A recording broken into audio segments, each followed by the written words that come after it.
So a few years ago, I came into my house, and my kids were very excited to see me. I already knew something was up. Like, Tati's home, Tati's home. I'm like, what's going on here? And they say, come. They bring me to the kitchen, and my wife is in there, and she smiles, and she asked me a question, which I think no woman should ever be allowed to ask their husband.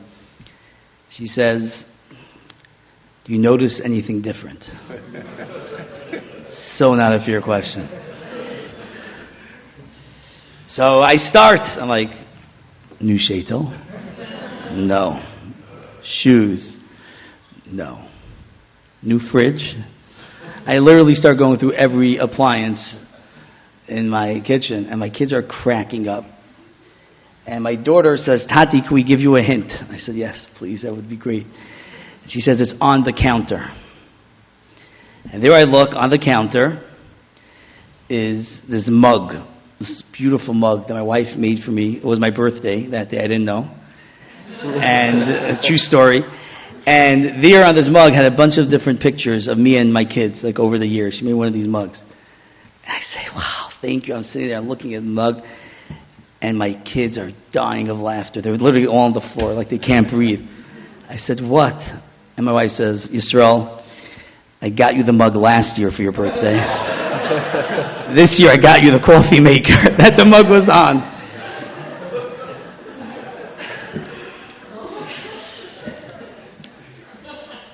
We have many gifts in our life that Hashem gave us.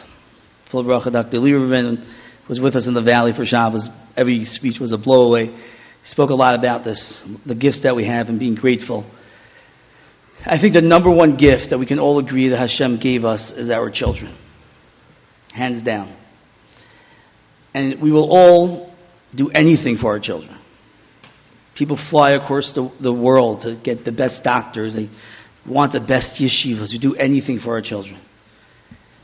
And I think just to reiterate what I spoke about before is the greatest gift we can give to our children is ourselves.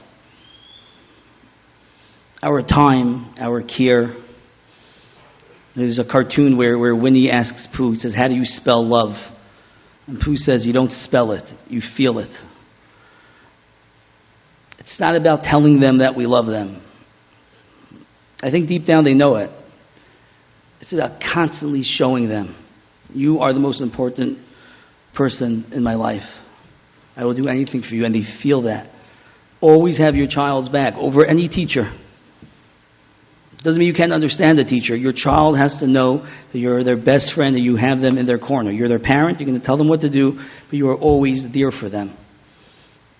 Let's not forget, with all the brachas that we have in our life, with all the mugs that we have, Hashem gave us, our children, and to keep on coming to these unbelievable type of events, and to read books, and to ask, because there's no greater investment that you could ever make than by spending more time with your children. I'd just like to end off one more minute with a story that I saw a couple of years ago. It was on Aish, an unbelievable story.